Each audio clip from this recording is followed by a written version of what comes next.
वक्रतुंड महाकाय सूर्यकोटी समप्रभा निर्विघ्नं कुरु मे देवो सर्वकार्येषु सर्वदा. पुंडलीक वरदारी विठ्ठल श्री ज्ञानदेव तुकाराम. पंढरीनाथ भगवान की जय. माऊली ज्ञानेश्वर महाराज की जय. जगद्गुरु संत तुकाराम महाराज की जय.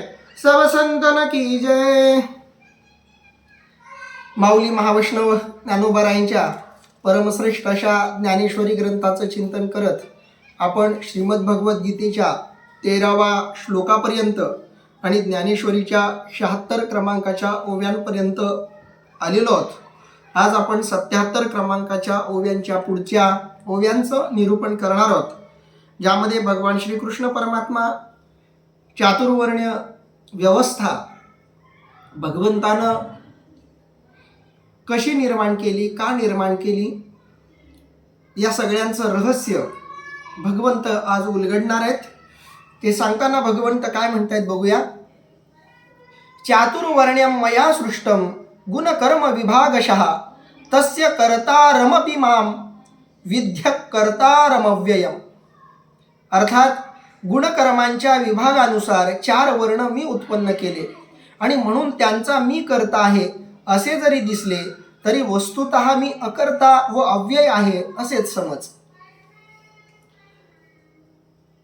आज भगवंत एका अतिशय गूढ अशा विषयाला हात घालतायत, ज्या विषयानं संबंध जागतिक तत्वज्ञानामध्ये कायमचं आपलं एक वेगळेपण जपलेलं आहे. संबंध जगतामध्ये भारतीय समाजरचनेच्या जातीव्यवस्थेबद्दल, वर्णव्यवस्थेबद्दल बराच विचार झालेला आहे.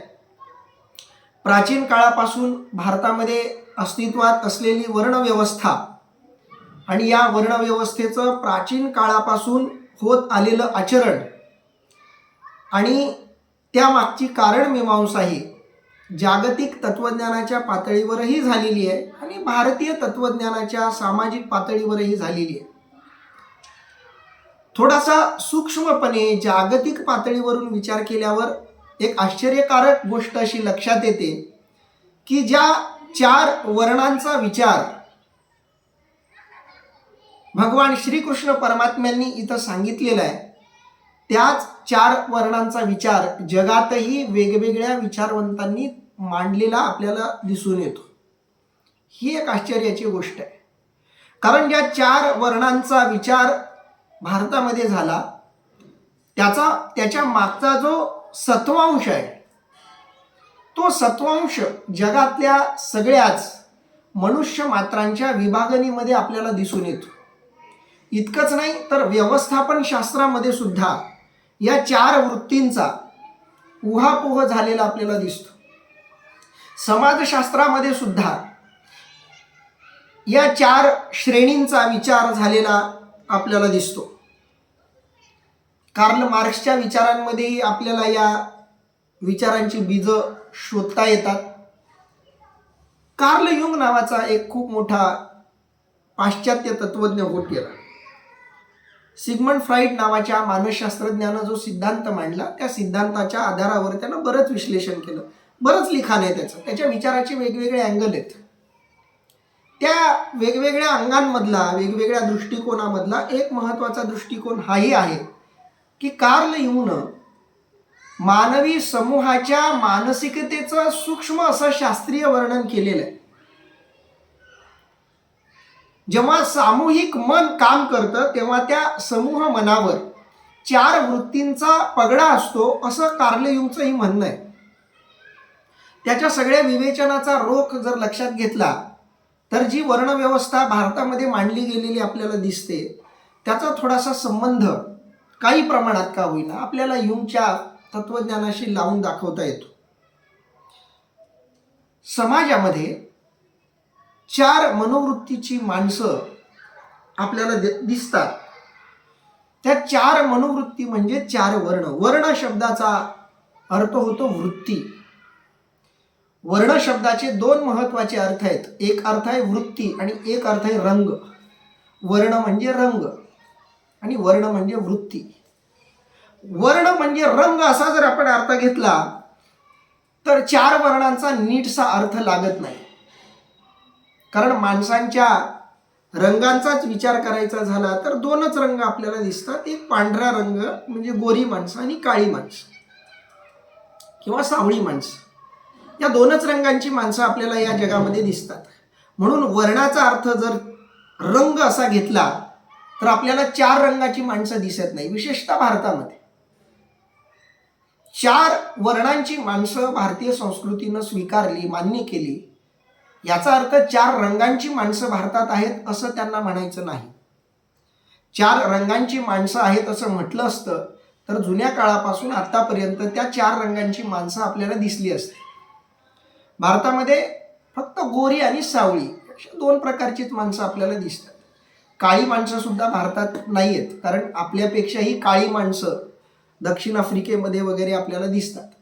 म्हणून त्यांच्या तुलनेनं आपण सावळे आणि एखादा काही गोरे आणि सावळे याच्या पलीकडं रंग शरीराचे त्वचेचे आपल्याकडे नाही आहेत.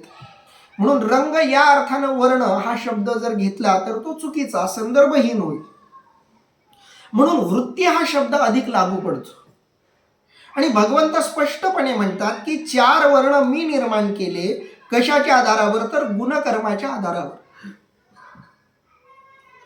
मौली सुद्धा वर्णन करतात. आता याची परी जाण 4ही हे वर्ण सृजिले म्या जाण गुणकर्म विभागे.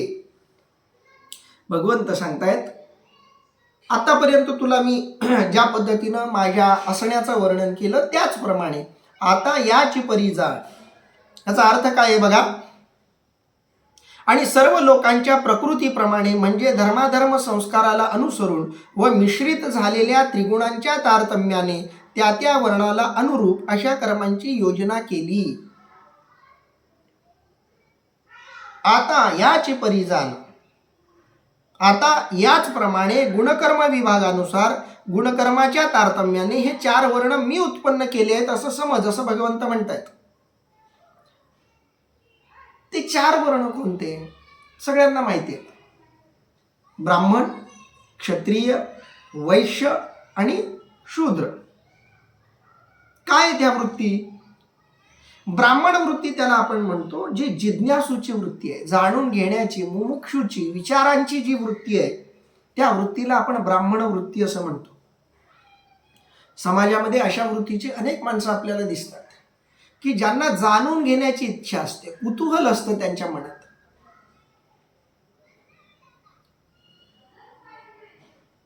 काहीतरी नवीन समजून घ्यावं, काहीतरी नवीन जाणून घ्यावं, जे आपल्याला मिळालंय, कळालंय ते इतरांना द्यावं, वाटावं असं वाटणारी ही वृत्ती आहे.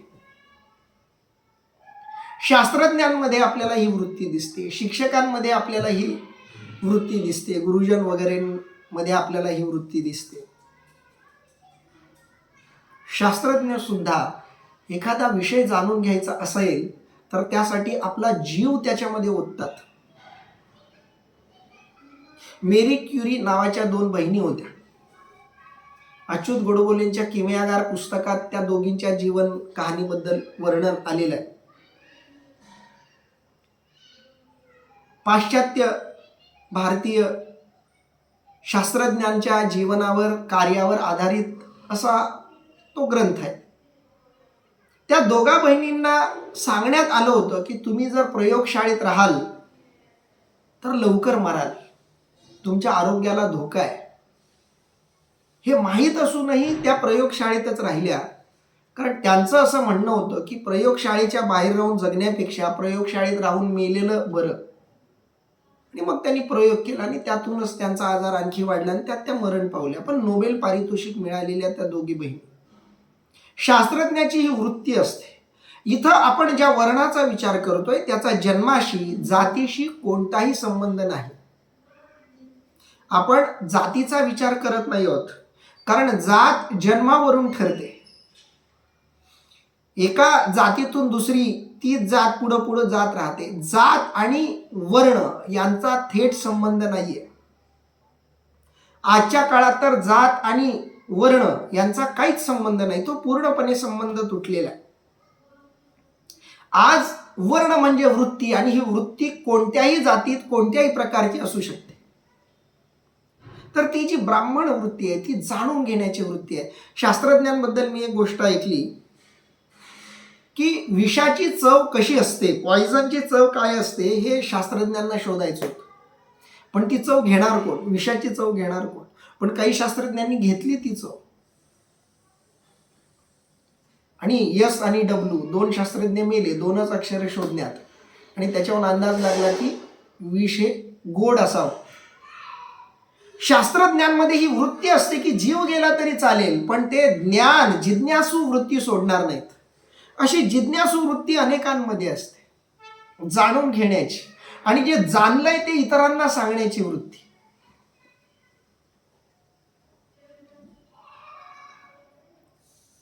पण आपल्या देशानं एक दुर्दैवानं एक चूक मोठी केली, ज्या चुकीनं भारताची संस्कृती बदनाम झाली, भारताचा धर्म बदनाम झाला.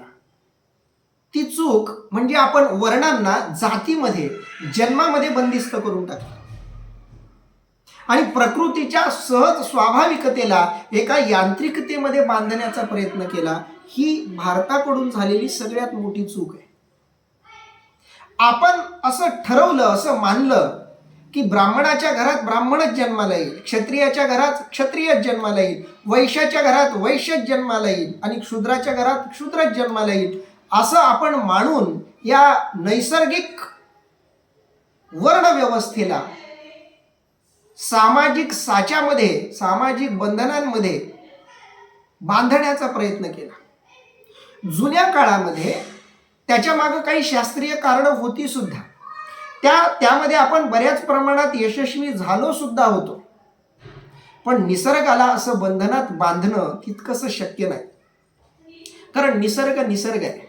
निसर्ग मुक्तपणे वावरत असतो. निसर्गाला बंधनं नाही आहेत, प्रकृतीला बंधनं नाही आहेत, आणि ही 4 वर्ण प्रकृतीने निर्माण केली आहेत. म्हणून त्या प्रकृतीला आपण एखाद्या साच्यात बांधायचा प्रयत्न केला तर आपल्याकडून चूक होते. म्हणून ब्राह्मण वृत्ती ही जो ब्राह्मण जातीत जन्माला आला आहे त्याच्याकडेच राहील असं नाही, आणि याच्या सूचना आपल्या धर्मग्रंथांमध्ये सुद्धा अनेक ठिकाणी मिळतात. मोठी प्रसिद्ध उदाहरणं म्हणजे परशुरामच. परशुराम हे ब्राह्मण कुटुंबात जन्माला आले, पण वृत्तीनं ते क्षत्रिय होते, प्रकृतीनं ते क्षत्रिय होते, आणि त्याच धर्माचा त्यांनी स्वीकार केला. म्हणून वृत्ती आणि जन्म यांचा संबंध तसा नाहीये. विश्वामित्रांचं उदाहरण या संदर्भात दिलं जातं.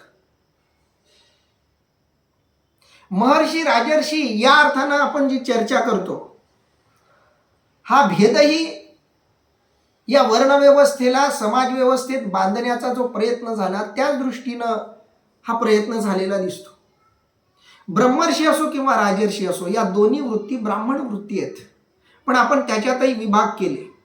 क्षत्रिय घरात जन्माला आला आणि ब्राह्मण वृत्तीत आला तर त्याच्यासाठी एक वेगळा वर्ग तयार केला राजर्षींचा, आणि जो ब्राह्मण जातीत जन्माला येऊन महर्षी झाला त्याला ब्रह्मर्षी शब्द वापरला. अशा अनेक चुका आपल्याकडून झालेल्या आहेत. पण आता आपण सावध व्हायला हवं या चुकांपासून, आणि त्या निसर्गाच्या सहज स्वाभाविकतेला स्वीकारायला हवं. आणि हे स्वीकारलं आपण की मग समाज व्यवस्था ही सुरळीत होते, धर्मव्यवस्था ही सुरळीत होते, आध्यात्मिक वाटचालही व्यवस्थित होते, सुरळीत होते.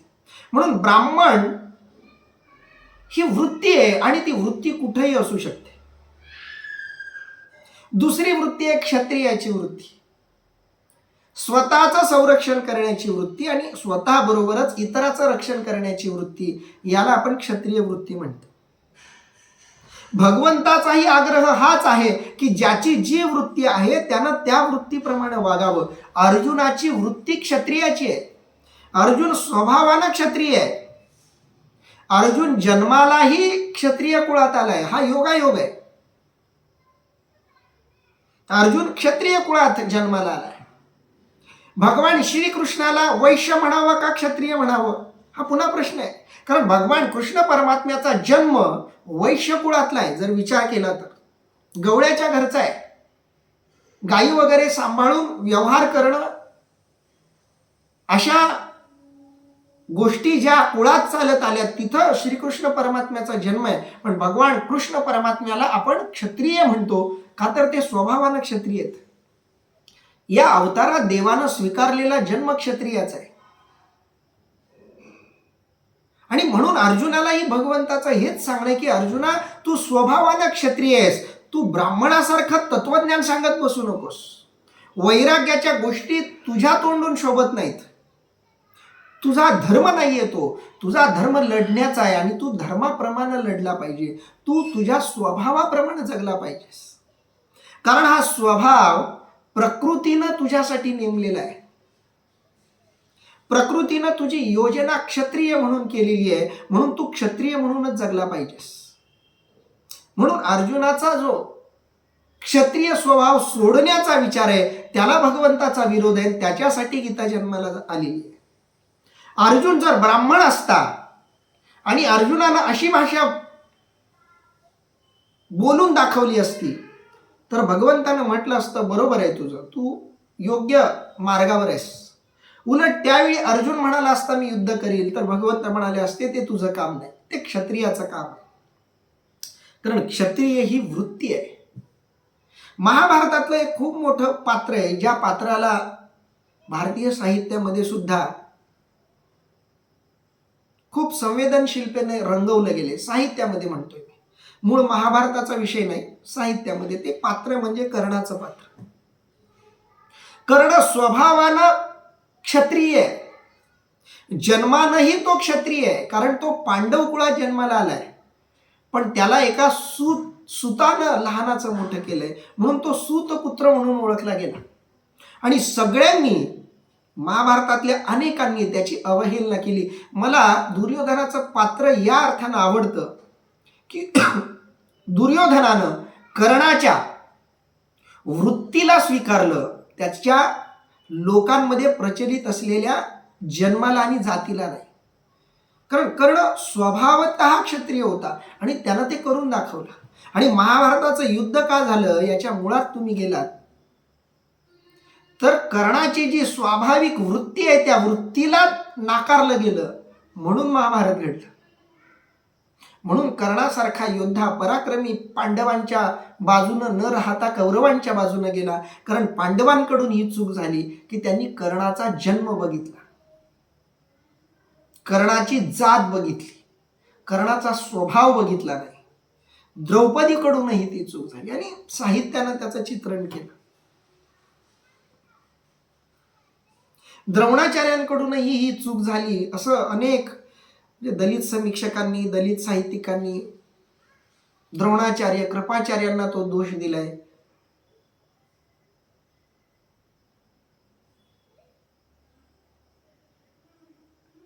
की त्यांच्याकडूनही ती चूक झाली. जाती व्यवस्थेकडे न बघता त्यांनी बघायला हवं होतं त्याच्या वृत्तीकडं, कर्णाच्या वृत्तीकडे बघायला हवं होतं.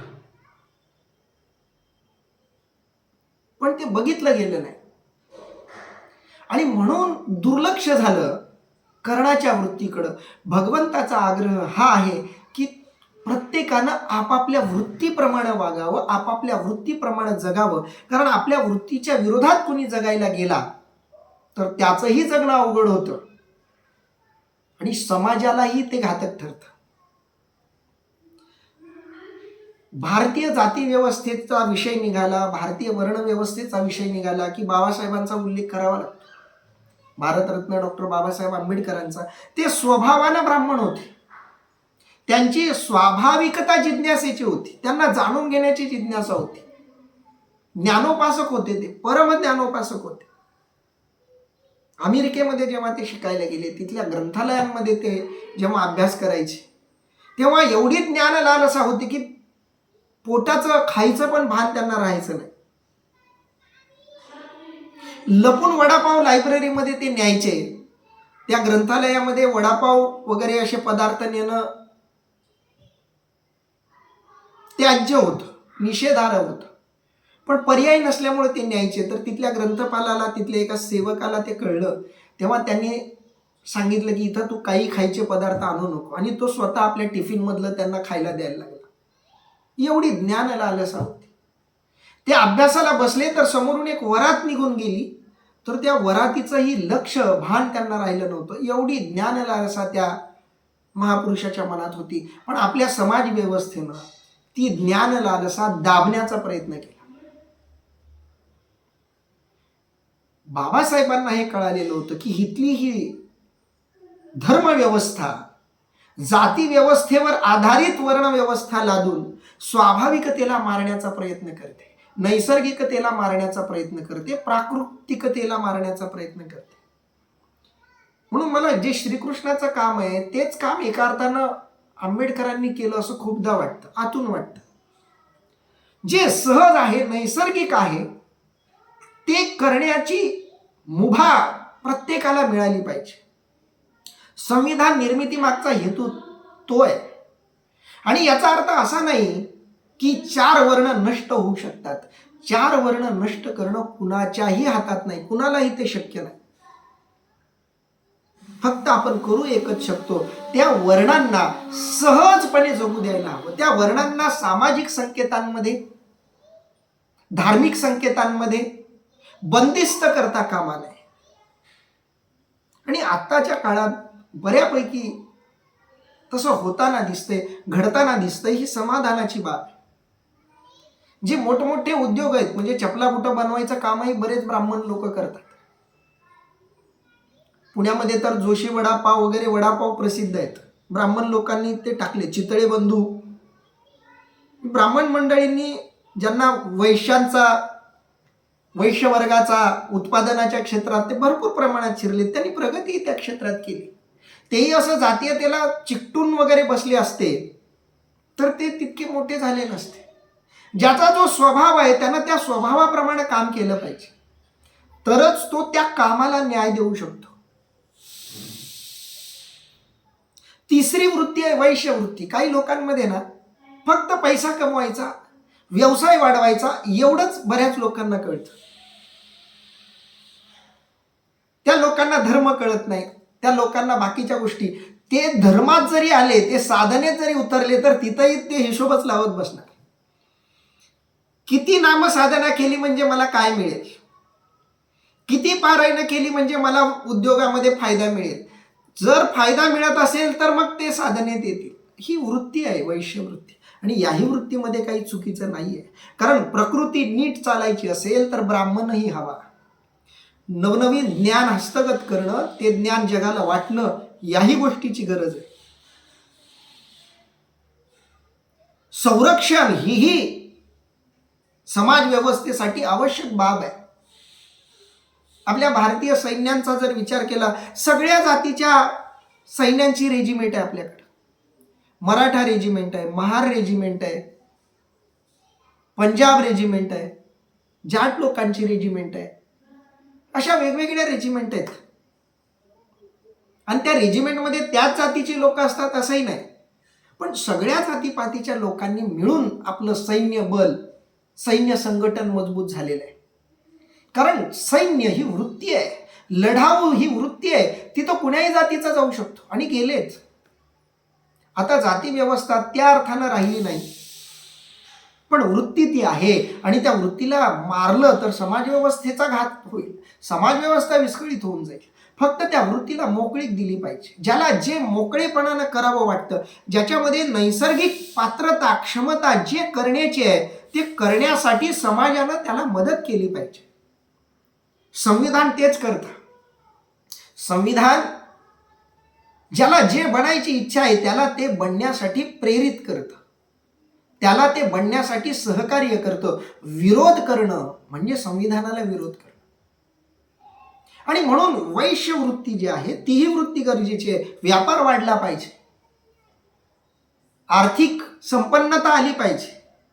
भारतानं या गोष्टीकडे बराच काळ दुर्लक्ष केलं, म्हणून भारत बऱ्याच प्रमाणात मागे राहिला. नाहीतर भारताकडं सोनं होतं, सोन्याची चिडिया म्हणायची भारताला. पण भारताकडं वैश्य वृत्ती राहिली नाही.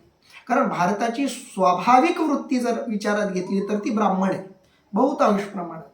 कारण भारतामध्ये ज्ञान लालसा अधिक आहे. देश पातळीवर मानसिक विचार केला तर अमेरिकेसारखे देश वैश्य स्वभावाचे आहेत. त्यांना पैसा कसा कमवायचा, कशातून काय कसं बाहेर काढायचं, अर्थार्जन कसं करायचं हे बरोबर कळतं. असे काही देश आहेत. म्हणून एक वैश्य वृत्ती आहे, एक क्षत्रिय वृत्ती आहे. काही देश क्षत्रिय वृत्तीचे आहेत, त्यांचं सगळं आयुष्यच युद्धात जातं. इस्रायल सारखे देश मला या वृत्तीचे वाटतात. कुठेही बघा, कुठं युद्ध झालं की इस्रायलचा संबंध येतो, कारण तो देशच एवढ्या संघर्षातून जन्माला आलाय. संघर्षाशिवाय त्या देशाचा जन्मही नाही आणि त्या देशाची वाटचालही नाही. म्हणून काही देशही आहेत त्या स्वभावाचे की तो वर्ण त्या देशावर जास्त प्रमाणात प्रभाव गाजवतो. पण याचा अर्थ असा नाही की बाकीचे वर्ण तिथे नाहीत. सगळ्या वर्णांची गरज आहे. हे सगळे रंग आहेत, प्रकृतीचे रंग आहेत. हे प्रकृतीच्या रंगांना तुम्ही मलिन करण्याचा प्रयत्न करू नका. ज्ञानोबारायांचा संघर्ष सुद्धा याच वर्ण व्यवस्थेच्या विरोधात होता. ज्ञानोबारायांना सुद्धा केवळ ती संन्याशाची लेकरं आहेत म्हणून त्यांना क्षुद्र मानलं गेलं. त्यांना समाजातून बहिष्कृत केलं, जाती बहिष्कृत करून टाकलं. आणि नको तितका जाच त्यांच्या आईवडिलांनी देहांत प्रायश्चित घेतलेलं असून सुद्धा या भावंडांना या त्रासाला सामोरं जावं लागलं. आणि हे जेव्हा ज्ञानोबारायांना कळालं की हे सगळे जाती व्यवस्थेला, वर्ण व्यवस्थेला, प्रकृतीच्या स्वभावाला, ईश्वर निर्मित सृष्टीला मानव निर्मित सृष्टीच्या बंधनात बांधण्याचा प्रयत्न करतायत, याच्या विरोधात ज्ञानोबारायांचा लढा होता. याच्या विरोधात महानुभावांचा लढा होता. गोविंद प्रभू त्याच विरोधात लढले, चक्रधर स्वामी त्याच विरोधात लढले. नाथ संप्रदायाचाही लढा याच जाती व्यवस्थेच्या विरोधात होता. नाथ संप्रदायानं सुद्धा या वर्ण व्यवस्थेला सामाजिक बंधनामध्ये, धार्मिक बंधनामध्ये लादण्यापासून विरोध केला. वारकरी संप्रदायानं तर मोठं बलिदान त्यासाठी दिलं. ज्ञानोबारांनी सगळ्या जाती पंथातल्या संतांना धर्म शिकवला, तत्वज्ञान दिलं, ज्ञान दिलं. आणि त्या सगळ्या वर्गामधून जे खरे ज्ञान लालसा असलेले संत आहेत त्यांना एकत्र आणलं. ज्ञानी लोकांना ज्ञानोबारांनी एकत्र आणलं. म्हणून वारकरी संत सगळे संत आहेत, ते ज्ञानी आहेत. त्यांना जातीयतेत बांधणं आपली बंधनं आहेत, आपल्या मर्यादा आहेत, आपल्या मनातला तो भेद आहे. आणि म्हणून जी वैश्य वृत्ती आहे ती एक वृत्ती आहे आणि ती समाज व्यवस्था नीट चालण्यासाठी गरजेची आहे. गृहस्थाश्रम जो आहे तो या वैश्य वृत्तीवर आधारित आहे. वैश्य वृत्ती धारण केल्याशिवाय गृहस्थाश्रम चालणं शक्यच नाही. आणि चौथी जी वृत्ती आहे तिला आपण शूद्र वृत्ती म्हणतो. आणि दुर्दैवानं आपण शूद्र वृत्तीला सगळ्यात कमी लेखलं. पुरुष सुक्त असं सांगतं की ब्राह्मण मस्तकापासून निर्माण झाले, क्षत्रिय हातापासून निर्माण झाले, वैश्य पोटापासून आणि शूद्र पायापासून निर्माण झाले. पुरुष सुक्त सांगणाऱ्यांची चूक नव्हती, समजणाऱ्यांची चूक होती. कारण आपण माणसाच्या शरीराला सुद्धा कमी मोठं, लहान मोठं असं विभागून टाकलंय. डोकं म्हणजे श्रेष्ठ, हात म्हणजे त्याच्यापेक्षा कनिष्ठ, पोट म्हणजे त्याच्यापेक्षा कनिष्ठ आणि पाय म्हणजे सगळ्यात कनिष्ठ असं आपण मानलं. इथं आपली चूक झाली. माणूस म्हणून माणसाच्या शरीराला तुम्ही कमी महत्व, अधिक महत्व कसं देऊ शकता? डोक्याला महत्व आहे, मग पायाला महत्व नाही का? आध्यात्मिक क्षेत्रात तर पायाला सर्वाधिक महत्व आहे. मेंदूपेक्षा पायाला महत्व आहे साधनेत, अध्यात्मात. आपण देवाच्या डोक्याला नमस्कार नाही करत, पायाला करतो. भगवंताचे चरण सर्वश्रेष्ठ आहेत. जर श्रेष्ठच मानायचा असेल कोणता वर्ण तर तो शूद्र वर्ण श्रेष्ठ मानायला. पण आपण ब्राह्मणांना श्रेष्ठ मानलं, कारण सुरुवातीला धर्मग्रंथ लिहिणारे ब्राह्मण होते आणि नंतर त्यांच्यामध्ये काही स्वार्थ शिरला आणि त्यांनी त्या जाती व्यवस्थेला, वर्ण व्यवस्थेला स्वतःचं श्रेष्ठत्व अबाधित ठेवण्यासाठी त्याचा दुरुपयोग केला. सगळी ब्राह्मण मंडळी याला कारणीभूत आहे तसं नाही, कारण जाती व्यवस्थेला छेद देण्याचं कामही ब्राह्मणांनीच केलं. ज्ञानोबराय सुद्धा ब्राह्मण होते. चक्रधर स्वामी क्षत्रिय होते. यांनी वर्ण व्यवस्था संपवायचा प्रयत्न केला. महर्षी दोंडो केशव कर्वे, लोकमान्य टिळक, गोपाळ गणेश आगरकर, लोकहितवादी, महादेव गोविंद रानडे, अशा अनेक ब्राह्मणांनी जाती व्यवस्था नष्ट व्हावी याच्यासाठी प्रयत्न केले. म्हणून जाती व्यवस्था टिकावी, वर्ण व्यवस्था टिकावी, मी हे सामाजिक कृत्रिम अशा मानवी संकेताच्या आधारावर बोलतोय किंवा त्या संदर्भात बोलतोय, प्रकृतीच्या नैसर्गिक वर्णांच्या संदर्भात नाही. म्हणून हा थोडासा विषय नीट समजून घ्यायला हवा. म्हणून मी मागेही म्हणालो होतो की या विषयावर आपण थोडंसं विस्तारानं चर्चा करूया, वर्ण व्यवस्थेवर. कारण ही व्यवस्था एकदा नीट समजली की आपल्याला अध्यात्म आणि विशेषतः भारतीय समाज आणखी चांगला कळायला मदत होईल. तो नीट समजून घेतला पाहिजे. शूद्र ही एक वृत्ती आहे जिला सेवा आवडते. मी तर म्हणतो वारकरी संतांमध्ये ज्ञानापेक्षा सेवेचा भाव जास्त आहे. ज्ञानोबारायणमध्ये तुम्हाला ही सेवा वृत्ती जास्त दिसेल. तुकोबारायणमध्ये, सगळ्याच वारकरी संतांमध्ये ती सेवा वृत्ती दिसेल. ही सेवा वृत्ती होती म्हणूनच ज्ञानोबारायणी सुद्धा नेहमी नम्रता घेतली. ज्ञानेश्वरीमध्ये जागोजागी ती वृत्ती आपल्याला दिसते. तुकोबारायांची वृत्ती तीच होते. मज पामर आहे काय थोरपण, पायीची वाहन पायी बरी, असं तुकोबाराय म्हणतात. संतांची वृत्ती आहे सेवेची वृत्ती, लीनतेची वृत्ती. संतांच्या चरण रजावर, भगवंताच्या चरण रजांवर संतांचं सर्वाधिक प्रेम राहिलेलं आहे. म्हणून शूद्र ही एक वृत्ती आहे आणि आपण तिला नकारात्मक अर्थानं बघतो, ही आपली चूक आहे. कोणतीही वृत्ती चांगली किंवा वाईट नाहीये. समाज व्यवस्था नीट चालण्यासाठी, प्रकृती नीट चालण्यासाठी या चारही वृत्तींची गरज आहे. फक्त त्या वृत्तींना त्या त्या वृत्तीप्रमाणे नैसर्गिकपणे, स्वाभाविकपणे जगू दिलं गेलं पाहिजे, हेच भगवंताचंही म्हणणं आहे. आता याची परिजाण चारही हे वर्ण, चार वर्ण आहेत. सृजिलेम्या जाण, सृजिलेम्या गुण कर्म विभागे, मी गुण आणि कर्म यांच्या विभागावर, यांच्या भेदावर ते निर्माण केले. कारण गुण वेगळा की मग कर्म वेगळं. आता चार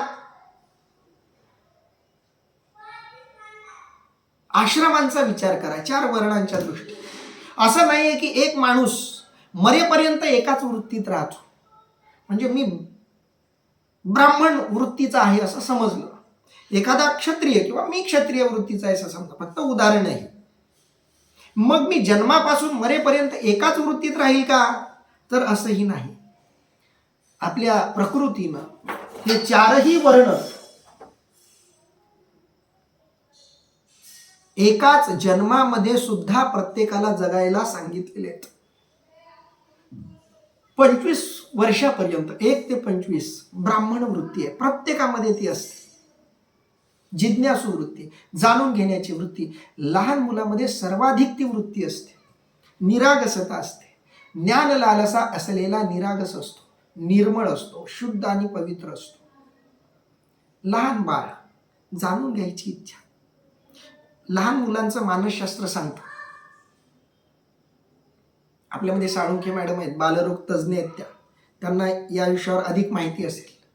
मानसशास्त्र असं सांगतं की लहान मुलाला सगळ्यात आधी दुसरा कळतो.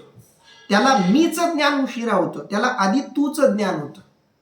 त्याच्या पुढं जे जे येत आहे ते त्याला आधी कळायला लागतं आणि त्यांच्या परिप्रेक्ष्यात तो हळूहळू मग स्वतःला जाणायला लागतो. मोठा झाल्यावर मग त्याला मी कळायला लागतो. पण आधी त्याला दुसरे कळतात. त्याला आधी आई कळते, मग त्याला त्याचे वडील कळतात, मग त्याला घरातले सभासद कळतात आणि मग आपले परके कळतात आणि मग नातं कळायला लागतं आणि मग दुसरे कळत कळत मग त्याला स्व कळायला लागतो. आणि ती जिज्ञासू वृत्ती आहे. प्रत्येक गोष्टीकडे ते कुतूहलानं बघतं. म्हणून मुलं खूप प्रश्न विचारतात. प्रचंड प्रश्न असतात मुलांचे. का? तर जिज्ञासू वृत्ती आहे आणि ती वृत्ती त्या वयात असली पाहिजे असं शास्त्रही सांगतं. तिथं ब्राह्मण वृत्ती ठेवायची प्रत्येकानं. मग तो कुण्याही जातीत, कुण्याही धर्मात, कुण्याही वर्णात जन्माला आलेला असू द्या, ती वृत्ती आपण स्वीकारली पाहिजे. ब्राह्मण वृत्ती 1 ते 25 वर्ष वयात. सुरुवातीला सगळं जग, घर, रीती, भाती, परंपरा ह्या सगळ्या गोष्टी जाणून घ्यायच्या आणि मग जगण्यासाठी आवश्यक ज्ञान मिळवून घ्यायचं. 25 ते 50 या वर्षामध्ये क्षत्रिय वृत्ती समजून घ्यायची, शरीर कमवायचं, संरक्षणाची वृत्ती ठेवायची. कुणाचं संरक्षण? आता प्रपंच सुरू झालाय, बायको आहे, बायकोचं संरक्षण, आईवडिलांचं संरक्षण, कुटुंबाचं संरक्षण, परंपरेचं, घरादाराचं संरक्षण. ही वृत्ती त्या वयात गरजेची आहे, संरक्षणाची वृत्ती. आणि गृहस्थाश्रम हा सगळ्या व्यवस्थेचा महत्वाचा धागा आहे. त्याच्यानंतर वानप्रस्थाश्रम, याच्यामध्ये आर्थिक व्यवहाराकडे लक्ष द्यायचंय. आपण जे कमवलंय ते सुरक्षित कसं राहील, ते आणखी कसं वाढेल, ते वाढण्याची वृत्ती आपल्या लेकरामध्ये कशी जन्माला येईल, ती वृत्ती ठेवायची आहे. आणि शेवटी संन्यास आश्रमामध्ये सेवा वृत्ती, आपल्या नातवांची सेवा, काळजी, आपल्या लेकरा बाळांची काळजी, ती वृत्ती शेवटच्या ह्याच्यामध्ये ठेवायची आहे. हे 4 वर्ण म्हणजे 4 वृत्ती आहेत. एका जन्मातही त्या आपल्याला जगायच्या आहेत आणि आपापल्या स्वभावाप्रमाणे सुद्धा ती वृत्ती स्वीकारून तसं आपल्याला जगायचं आहे. असं आपण जगलो तर आपण स्वधर्माचं पालन केलं असा त्याचा अर्थ आहे. आणि प्रकृतीच्या या सगळ्या नियमित अशा वाटचालीत, प्रकृतीच्या या प्रक्रियेत आपण योग्य हातभार लावलाय असाही त्याचा अर्थ होतो. म्हणून भगवंत म्हणतायत, आता याची परी जाण, 4 हे वर्ण सृजिले म्या गुणकर्म विभागे. जे प्रकृतीचे नि आधारे, गुणाचे नि व्यभिचारे, कर्मे तदनुसारे विवंचिले. अर्थात आणि सर्व लोकांच्या प्रकृतीप्रमाणे म्हणजे धर्माधर्म संस्काराला अनुसरून व मिश्रित झालेल्या त्रिगुणांच्या तारतम्याने त्या वर्णाला अनुरूप अशा कर्मांची योजना केली. जे प्रकृतीचे नि आधारे, हे वर्ण प्रकृतीच्या आधाराने निर्माण झालेत. आपण आधीही म्हणालो, चैतन्याच्या ठिकाणी, ऊर्जेच्या ठिकाणी भेद नाही. ऊर्जा एक आहे, चैतन्य एक आहे, परमात्मा एक आहे, त्याच्या ठिकाणी भेद नाहीये. ब्रह्मत्व एक आहे, त्याच्या ठिकाणी भेद नाहीये. भेद कुठे येतात तर त्या प्रकृतीला, जेव्हा त्या परब्रह्माला, परमात्म्याला जेव्हा प्रकृतीचं अधिष्ठान लाभतं, जिथं जिथं आकार येतो, जिथं जिथं स्वभाव येतो, तिथं तिथं प्रकृती येते. प्रकृतीमध्ये जो आकार आहे, तो आकार केवळ दृश्यच नाही, अदृश्यही आकार असतो. ज्याला आपण सूक्ष्म शरीर म्हणतो, ते सूक्ष्म शरीरही एक अदृश्य आकारच आहे. उलट त्या अदृश्य आकाराचं दृश्य आकारमान रूप म्हणजे हे शरीर. पण या शरीराला कारणीभूत आहे ते एक अदृश्य शरीर, ज्याला आपण सूक्ष्म शरीर म्हणतो. प्रकृतीच्या या 4 वर्णांचा संबंध त्या सूक्ष्म शरीराशी येतो, त्याचा या स्थूल शरीराशी कोणताही संबंध नाही. तो संबंध सूक्ष्म शरीराशी आहे. आणि जेव्हा हे चैतन्य मायेच्या स्वभावानं, प्रकृतीच्या संपर्कानं आकाराला यायला लागतं, स्वभाव स्वीकारायला लागतं, तेव्हा त्याला या 4 पैकी एकाच स्वभावाला स्वीकारता येतं, प्राधान्य. याचा अर्थ असा नाही की बाकीचे स्वभाव त्याच्यात नसणार. एखादा ब्राह्मण जरी असला आणि त्याला कोणी मारायला आलं तर तोही थोडेफार हातपाय चालवेल, मुळीच त्याच्यात क्षत्रिय वृत्ती राहणार नाही असं नाही. एखादा क्षत्रिय असला याचा अर्थ तो 24 तास भांडणच करेल असं नाही, त्याच्यातही ज्ञान लालसा असते. पण प्रमाणावरून आपण ते ठरवतो कोण कोणत्या स्वभावाचा आहे. अर्जुन क्षत्रिय असला तरी अर्जुनात ज्ञान लालसा नाहीये का? आहे, म्हणून तर तो प्रश्नांवर प्रश्न विचारतो.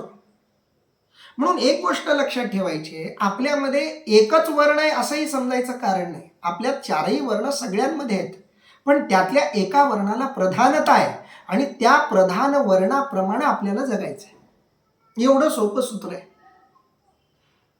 अर्जुनामध्ये स्वभावता प्राधान्य क्षत्रिय धर्माचं आहे, क्षत्रिय वर्णाचं आहे, म्हणून त्यानं त्या वर्णाला प्रधानता दिली पाहिजे, विशेषतः आवश्यक त्या ठिकाणी. तरी युद्ध आहे, महायुद्ध आहे, सर्वात मोठं युद्ध. आणि अशा युद्धाच्या वेळी जर तो आपला स्वभाव सोडत असेल तर कसं चालेल? महत्वाच्या आवश्यक प्रसंगात आपण आपल्या स्वधर्मावर निष्ठा ठेवली पाहिजे, तरच तुम्ही स्वधर्माचं पालन केलं असं त्याचा अर्थ होईल. आणि त्या चैतन्याच्या ठिकाणी जेव्हा स्वभाव येतो तेव्हा तो स्वभाव या चारपैकी एक स्वभाव तिथं येतो. आणि या स्वभावामध्ये भेद नाही. एका आईची चारही लेकरं सारखीच असतात. आई वडील आपल्या वेगवेगळ्या लेकरांवर वेगवेगळं प्रेम करत नाहीत. सगळ्या लेकरांवर त्यांचं प्रेम सारखं असतं. आणि म्हणून प्रकृतीचे नि आधारे गुणाचे नि व्यभिचारे, गुणाच्या व्यभिचारामुळं तारतम्यामुळं कोणता गुण कुणाच्याच जास्त जवळ आहे त्याच्यावरून मी ही विभागणी केली. कर्मे तदनुसारी विवंचिली. आणि त्याप्रमाणे मी कर्मांचं विवेचन केलं असं माऊली म्हणतात. येत एकची हे धनुष्य पाणी परी जाहले गा चहू वर्णी ऐसी गुणकर्म कडसनी केली सहजे. अर्थात हे अर्जुना, वस्तुतः येथे हे सर्व लोक एकच असून त्यांच्या गुणकर्मांच्या विचाराने सहजच ते 4 वर्णांचे केले. मुळात सगळे एकच आहेत. हे एकची, हे सगळे एक. ब्राह्मण, क्षत्रिय, वैश्य, शूद्र हे एकच आहेत. हे धनुष्यपाणी अर्जुनासाठी वापरलेला शब्द आहे. धनुष्यपाणी परी जाहलेगा चहुवर्णी, एकच आहेत पण 4 वर्णांचे झाले. एकाच बापाचे 4 लेकरं एका वृत्तीचे नसतात. चौघांची 4 वृत्ती असतात. झाले 4 वर्णाचे. ऐसी गुणकर्म कडसनी केली सहजे. गुणकर्म कडसनीचा अर्थ आहे गुणकर्म विचार. याप्रमाणे मी गुणकर्म विचार मांडलाय.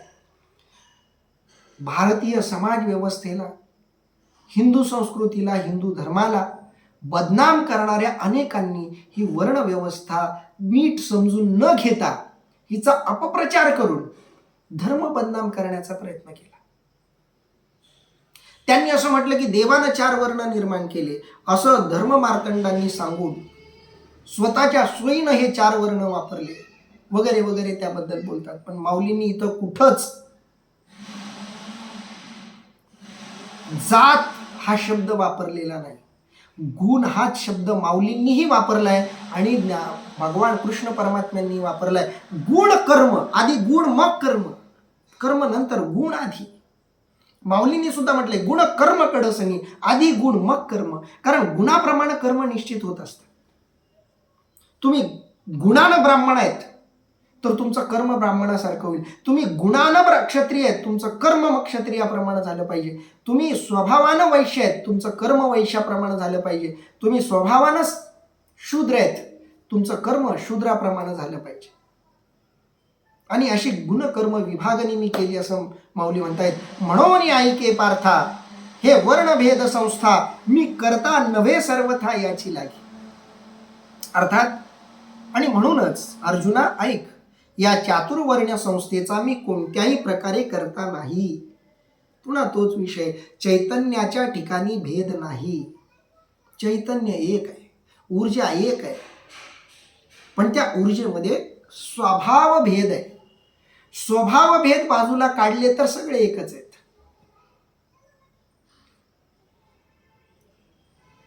स्वभावामुळे वेगवेगळे वाटायला लागतात सगळे. पण हे स्वभाव जे आहेत ते प्रकृतीच्या संपर्कामुळे आलेले आहेत, परमात्म्याच्या संपर्कामुळे नाही. म्हणून ही वर्णभेद संस्था जी आहे मी करता नव्हे, मी त्याचा करता नाहीये, मी निर्माण केले असं नाही. म्हणून भगवंताचं बोलणं नीट समजून घ्यायचंय. भगवंतानं उत्पन्न केले असं म्हणणं हे आपल्यासाठी आहे. मी पुन्हा म्हणतो भाषेची मर्यादा आहे, कारण आपल्याला ते नीट कळत नाही. म्हणून भाषेशिवाय कळायचा दुसरा मार्ग नाहीये. आणि आपली भाषा भेदांनी भरलेली भाषा आहे. आपण माणूस म्हटला की माणसाचं शरीर डोळ्यासमोर आणतो आणि शरीर म्हटलं की आपण भेद करतो. डोकं मोठं, त्याच्यापेक्षा हात कमी मोठे, मग पोट कमी महत्वाचं आणि पाय सगळ्यात कमी महत्वाचे, असा आपण श्रेणी भेद करतो. हा भेद आपल्यात शिरलाय आणि तो भेद अनेकांनी, धर्म मार्तंडांनी सुद्धा आपल्या मनातला भेद त्यांनी देवाच्या नावानं खपवण्याचा प्रयत्न केला. पण भगवंत म्हणतायत मी याचा करता नाही. का नाही?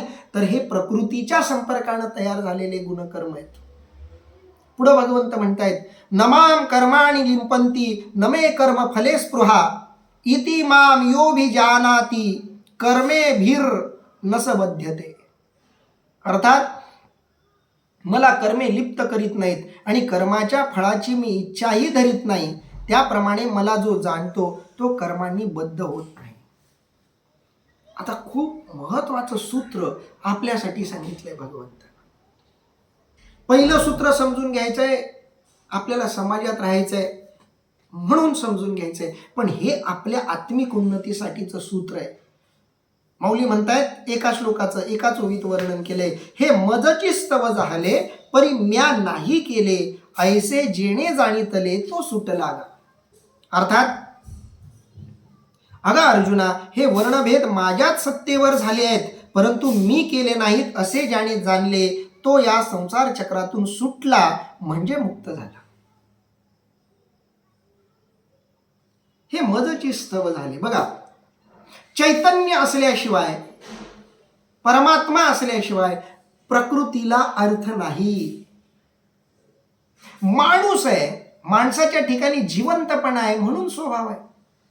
शरीराचा स्वभाव आहे का तो? या शरीरात जे चैतन्य आहे त्याचा तो स्वभाव आहे,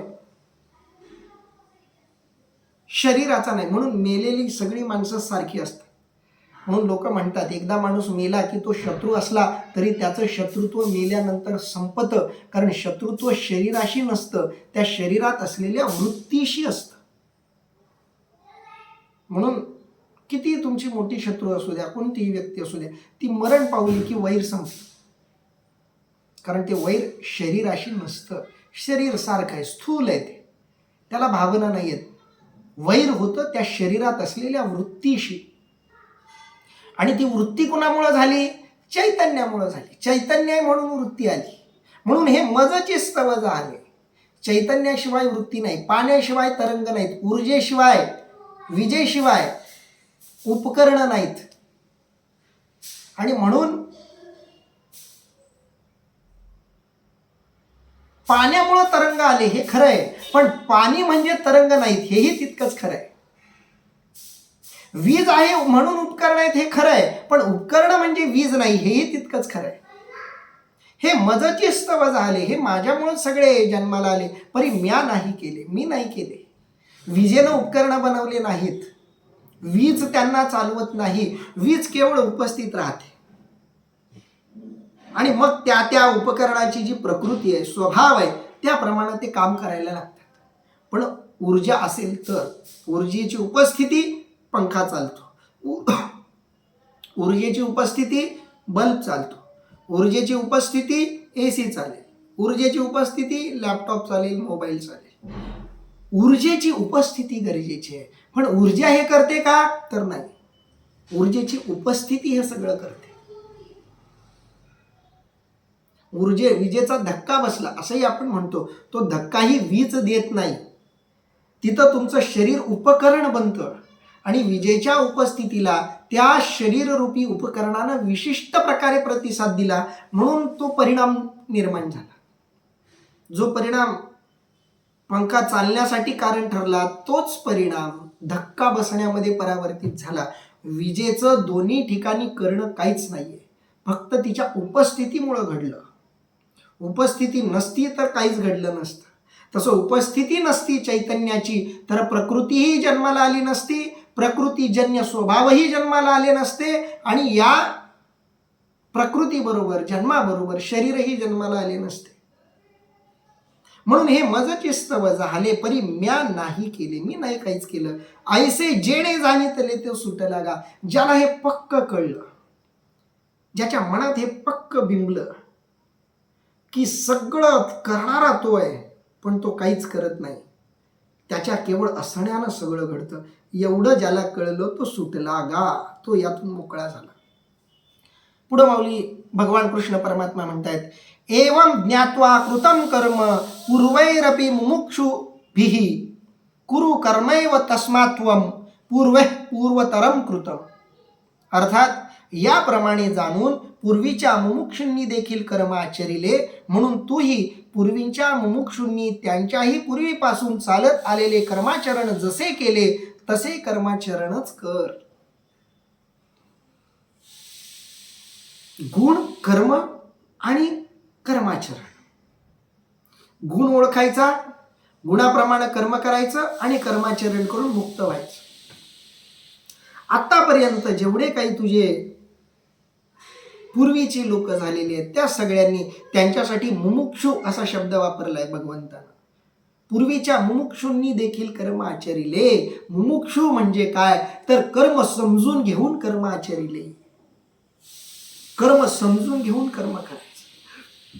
कर्म सिद्धांत, त्याच्या मागचं तत्व, सत्व, रहस्य समजून घेऊन कर्म केलं पाहिजे. आंधळेपणानं अज्ञानात कर्म करता कामा नये. त्यांना आत्मविश्वासही येत नाही, आपण काय करतो हे कळतही नाही, दिशाहीन असं मग ते कर्म होऊन जातं. म्हणून आपल्या कर्माला एक दिशा असली पाहिजे, एक ध्येय असलं पाहिजे, एक तत्वज्ञान असलं पाहिजे. आणि ते तत्वज्ञान गीता देते की आधी मुमुक्षुता ठेवायची, समजून घ्यायचं माझा धर्म कोणता आहे, माझा स्वभाव काय, माझा वर्ण कोणता आहे. या प्रसंगी सृष्टीनं, प्रकृतीनं माझ्यामध्ये कोणत्या वर्णाप्रमाणे आचरण करण्याची जबाबदारी टाकलेली आहे. ते जाणायचं, ते समजायचं. ते जाणता समजता नाही आलं तर गुरुजनांना, आपल्या आईवडिलांना, आपल्या मार्गदर्शकांना विचारायचं आणि त्याप्रमाणे आचरण करायचं. म्हणून आधी मुमुक्षू व्हायचं, मग कर्म करायचे. तू सुद्धा त्या मुमुक्षूंनी केलेल्या कर्माप्रमाणेच कर्माचरण कर असं भगवंताचं इथं सांगणं आहे. माऊली काय म्हणतायत बघा. मागील मुमुक्षू जे होते ती ऐशिया जाणोनी माते, कर्मे केली समजते धनुर्धर. अर्थात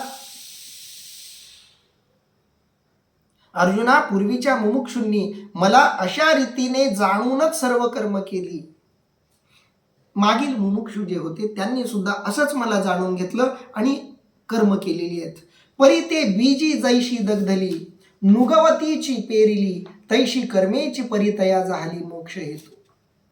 अर्थात परंतु जशी भाजलेली बीजे पेरली असता उगवतच नाहीत, तशी त्यांची कर्मेच त्यांना मोक्षाला म्हणजे मोक्ष प्राप्त करून देण्याला कारण ठरली. कारण त्यांनी कर्म केलं पण त्या कर्मातून नवं कर्म जन्माला घातलं नाही. कर्म केलं पण ते त्या कर्मातून मुक्त झाले. त्या कर्मातून त्यांनी वासना, आकांक्षा, कामना जन्माला घातल्या नाहीत. कर्म निरपेक्ष भावनेनं केलं म्हणून ते मुक्त झाले. कसे तर जसं बीज जळल्यानंतर त्यातून नवं काही उगवत नाही त्याप्रमाणे त्यांनी कर्म केलं आणि त्या कर्मातूनच त्यांनी पूर्व कर्माला जाळलं, सूक्ष्म शरीराला जाळलं, कर्म करत करत वासनांना जाळलं आणि त्या कर्मातून वासना संपल्यामुळं त्यांना पुन्हा जन्मच राहिला नाही आणि ते मोक्ष स्थितीला पोहोचले. येत आणि काही एक अर्जुना, हे कर्माकर्म विवंचना, आपुलिये चाळे सज्ञाना योग्य नोहे. अर्थात अर्जुना, या ठिकाणी आणखी एक रहस्य असे आहे की या कर्माचा योग्य विचार ज्ञानी लोकांसही आपल्या मृताप्रमाणे करता येत नाही. कर्म मार्गातली एक सूक्ष्मता भगवंतानं इथं सांगितलेली आहे. येत आणि काही एक अर्जुना इथं एक आणखी गोष्ट लक्षात ठेव. हे कर्म विवंचना म्हणजे हा जो कर्म विचार आहे, आपुलिये चाळे सज्ञाना, आपल्या इच्छेप्रमाणे जे शहाणे लोक त्याचा अर्थ लावतात तो योग्य नव्हे. आणि हीच तर चूक झाली. स्वतःला ज्ञानी म्हणवणाऱ्यांनी त्यांच्या परीनं कर्म विवंचना मांडली, स्वतःच्या मनानं कर्म सिद्धांत सांगितला. इथंच चूक झाली. मला ही ओवी सर्वाधिक महत्वाची वाटते, सर्वाधिक महत्वाची. माऊलींच्या अंतःकरणातून बाहेर पडलेली ही ओवी आहे. येत आणि काही एक अर्जुना. माऊलींचं हे सांगणं केवळ अर्जुनाला नाहीये, माऊलींचं हे सांगणं त्या सर्व धर्म मार्तंडांना आहे ज्यांनी ज्ञानोबारायणवरती बहिष्कृततेचा डाग लावला. त्या सगळ्यांना उद्देशून माऊली म्हणतायत ही कर्म विवंचना, आपुलिये चाळे सज्ञाना योग्य नव्हे. त्यांनी त्यांच्या शहाणपणाप्रमाणे तो अर्थ लावला आणि चूक झाली. कर्म सिद्धांत, कर्म विचार शहाण्यांनी सुद्धा करताना विचार केला पाहिजे, काळजीपूर्वक तो विचार मांडला पाहिजे, आपल्या हिताप्रमाणे तो विचार मांडला नाही पाहिजे, असं इथं माऊलींना थोडक्यामध्ये सांगायचंय. इथं आपण थांबूयात. राहिलेल्या ओव्यांचं आणि श्लोकांचं चिंतन उद्या करूयात. पुंडलिक वरदा हरी विठ्ठल, श्री ज्ञानदेव तुकाराम, पंढरीनाथ भगवान की जय, माऊली ज्ञानेश्वर महाराज की जय, जगद्गुरु संत तुकाराम महाराज की जय, सब संतन की जय.